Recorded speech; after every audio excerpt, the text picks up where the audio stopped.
les enfants, bonjour les parents, j'espère que tout le monde va bien. Je suis super contente de vous retrouver et j'espère que vous êtes en super forme parce qu'aujourd'hui on va encore vivre une aventure géniale. Alors, j'espère que tout le monde a sa Bible et puis sans plus tarder, on commence par louer Dieu pour son amour. L'amour de Dieu est grand comme ça, est grand comme ça, est grand comme ça. Il est pour toi, il est pour moi. Alléluia.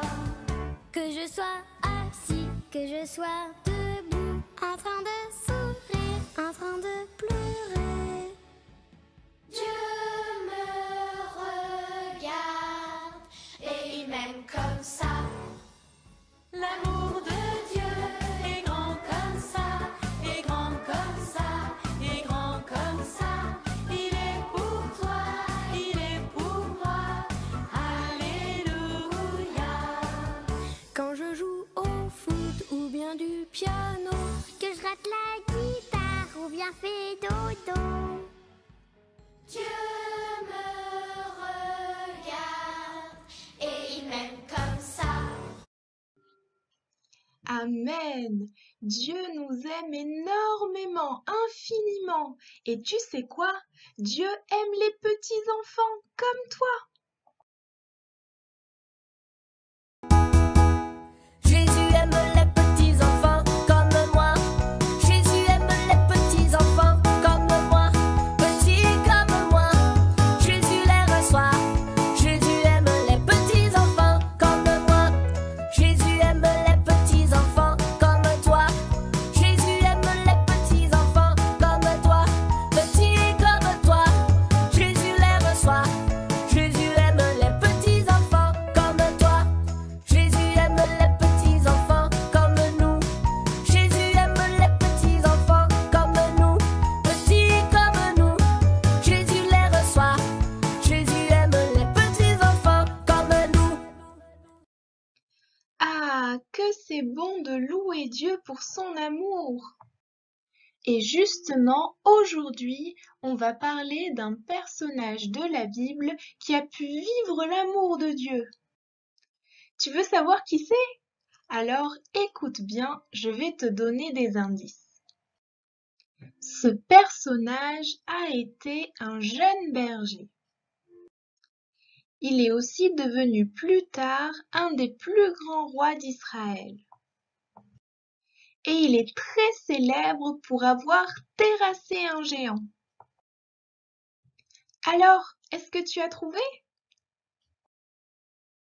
Mais oui, bien sûr, c'est le roi David. C'est de lui dont parle l'histoire que nous allons écouter. L'histoire du roi David s'est déroulée il y a très longtemps, il y a environ 3000 ans. À cette époque, c'est Samuel qui était prophète en Israël, et Saül était le roi du pays. Mais un jour, le Seigneur dit à Samuel: « Prends une corne que tu rempliras d'huile, et pars. Je t'envoie auprès de Jessé, de Bethléem, car j'ai vu parmi ses fils mon roi. » Un roi? Mais Seigneur, comment faire? Le roi Saül va le savoir, et il me tuera. Ne t'inquiète pas, Samuel. Quand tu seras chez Jessé, je t'indiquerai moi-même ce que tu dois faire. Tu verseras l'huile sur la tête de celui que je te désignerai, et il me sera alors consacré. Samuel fait ce que le Seigneur lui a demandé. Il prend de l'huile, et il part à Bethléem. Ah, le voici enfin arrivé. Mais c'est le prophète Samuel. Bonjour Samuel, pourquoi donc viens-tu chez moi? Que se passe-t-il? Bonjour Jessé. Je suis venu car Dieu m'a demandé de consacrer l'un de tes fils. J'ai donc apporté de l'huile, et je lui mettrai sur la tête tout à l'heure. Jessé fait donc appeler ses fils. Je te présente Eliab. Oh, il est bien grand. C'est sûrement lui qui recevra l'onction du Seigneur. Non, Samuel, ne considère pas son apparence ni sa haute taille. Ce n'est pas lui que j'ai choisi. Moi, Dieu, je ne regarde pas l'apparence, je regarde le cœur. Jessé présente ainsi à Samuel ses 7 fils, Abinadab, Shamma, et puis les autres. Écoute, Jessé, le Seigneur n'a choisi aucun de ceux-là. N'as-tu pas d'autres garçons? Oh si, il reste encore le plus jeune, il est en train de garder le troupeau. Bon, d'accord, alors envoie-le chercher. Jessé le fait donc appeler. Le garçon était roux. Il avait un beau regard et un beau visage. C'est lui que j'ai choisi. Donne-lui l'onction. Alors Samuel prend l'huile et donne au jeune David l'onction au milieu de ses frères. Et à partir de ce moment, David est rempli de l'Esprit du Seigneur. À la fin de la journée, Samuel se met en route et s'en retourne chez lui à Rama.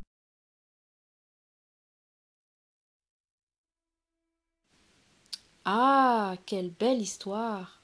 Mais que peut-on en retenir?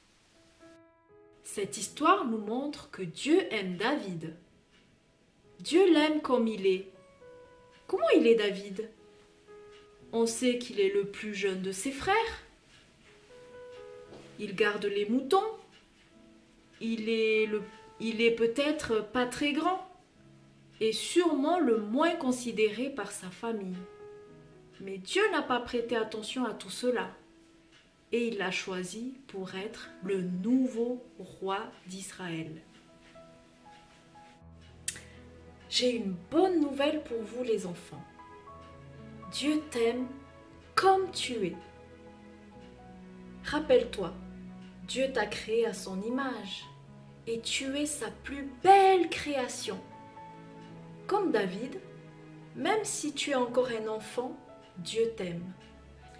Même s'il y a plein de choses que tu ne sais pas, que tu ne comprends pas encore, même si tu penses être trop petit, et peu importe d'où tu viens, la couleur de ta peau, que tu sois un garçon ou une fille, quelle que soit ta famille, Dieu t'aime. Tu es précieux à ses yeux.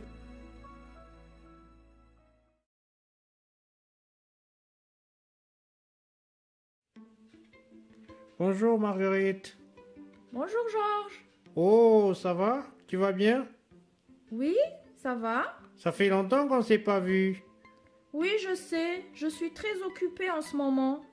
Oh oui, bon, moi aussi je suis un peu occupé. Oh, ça tombe bien que je te vois. J'ai quelque chose pour toi. C'est vrai? C'est quoi?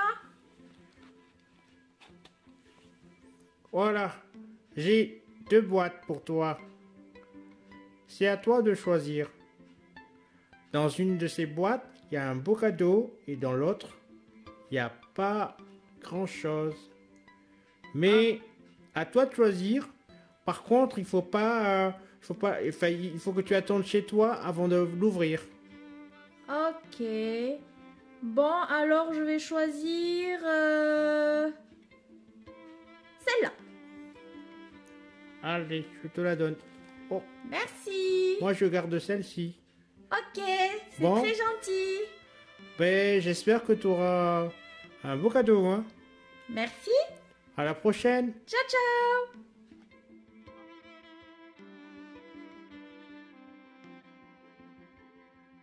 Oh, Marguerite, bonjour. Et alors, après ces quelques jours, comment tu vas? Ouais, ça va. Alors, le cadeau? Te moque pas de moi, hein. Tu sais très bien. Mais non, je ne me moque pas de toi. Tu n'as rien perdu, de toute façon tu as gagné un bonbon. Ouais, c'est ça. Oui, moi j'ai eu un très beau cadeau. J'ai fait le bon choix. Enfin, tu as fait le bon choix pour moi. Ouais. Allez, à la prochaine. Salut. Marguerite est déçue. Elle a fait son choix en fonction de l'aspect extérieur de la boîte. C'est vrai, elle était plus grande, plus joliment décorée et plus belle que l'autre. Et ça l'a induit en erreur. Car la plus belle boîte n'est pas forcément celle qui contient le cadeau le plus beau.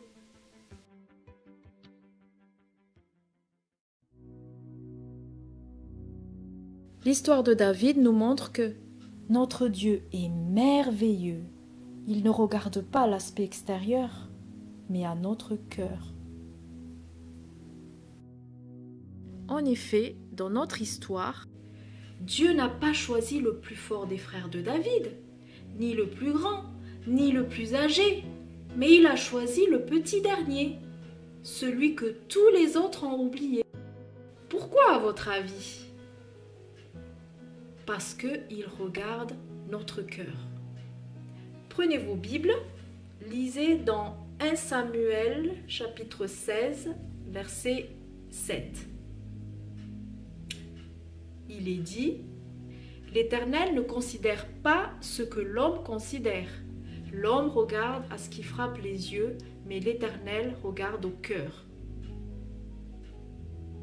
Puisque Dieu regarde à notre cœur, nous devons faire attention à ne pas laisser de mauvaises choses entrer dans notre cœur. Des choses qui déplaisent à Dieu, comme par exemple la désobéissance, la colère, la jalousie, les mensonges, ne pas pardonner. Alors, est-ce que toi aussi tu veux avoir un cœur qui plaît à Dieu comme David? Amen! Super! Et parce que Dieu t'aime et que tu as un cœur tout entier pour lui, Dieu a des projets merveilleux pour ta vie, comme pour David qui est devenu le roi d'Israël. Waouh! Dieu m'aime comme je suis, il regarde à mon cœur, alors soyons des enfants selon le cœur de Dieu.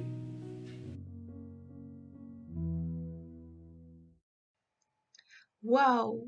Et regarde dans Jérémie 31, verset 3, notre verset du jour. Dieu te dit: je t'aime d'un amour éternel. Oui, Dieu t'aime pour toujours. Remercions Dieu ensemble pour son amour. Merci Seigneur pour ton amour éternel. Merci mon Dieu parce que tu m'aimes tel que je suis. Aide-moi à avoir un cœur tout entier pour toi, un cœur qui te plaît Seigneur.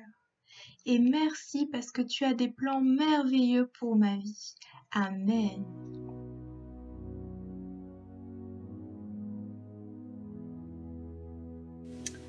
Je vous propose aujourd'hui de fabriquer ce joli cœur que voici. Regardez, il s'ouvre au milieu. Et à l'intérieur, il y a le verset du jour. Pour cette activité, vous aurez besoin d'une feuille, de feutre, de ciseaux, de crayon, un scotch et, si vous en avez, des gommettes pour décorer le cœur. Allez, c'est parti. Donc, prenez la feuille, vous la pliez en deux.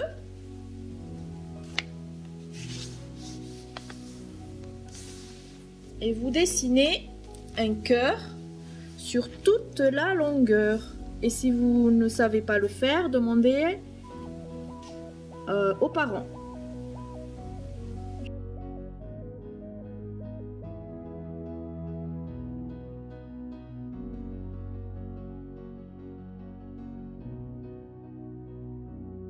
Et vous découpez le cœur.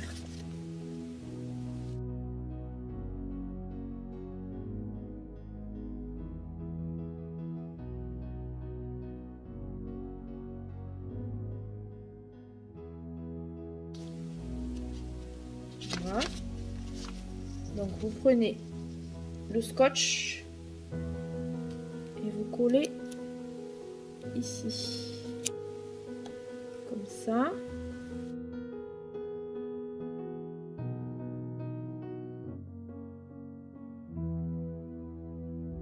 Voilà. Et vous découpez au milieu. Vous découpez que une partie du cœur, pas les deux cœurs.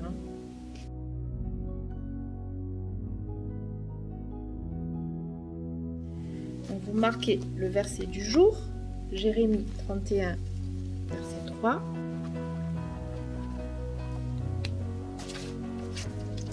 Je t'aime d'un amour éternel, c'est pourquoi je te conserve ma bonté.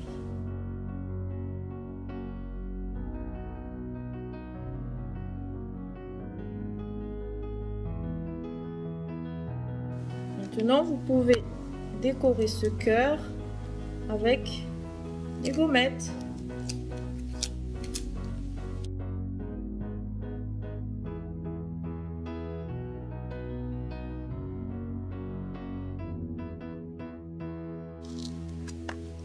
Voilà. Et ici aussi, vous pouvez décorer avec des feutres, colorier le centre. C'est comme vous voulez.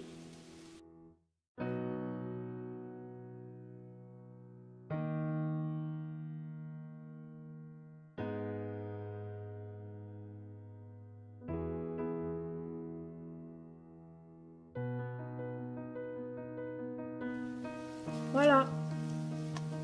Vous pouvez mettre plus de couleurs, hein, faites vraiment comme vous voulez.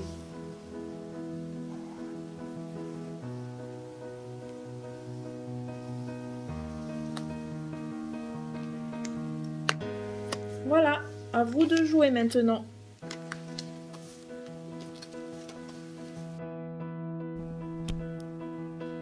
Merci pour votre participation les enfants. À bientôt.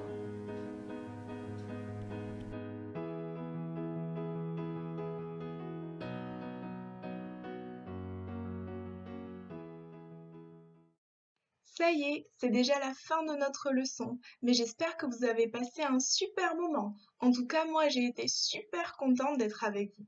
Et on se retrouve très vite pour de nouvelles aventures. Bye bye!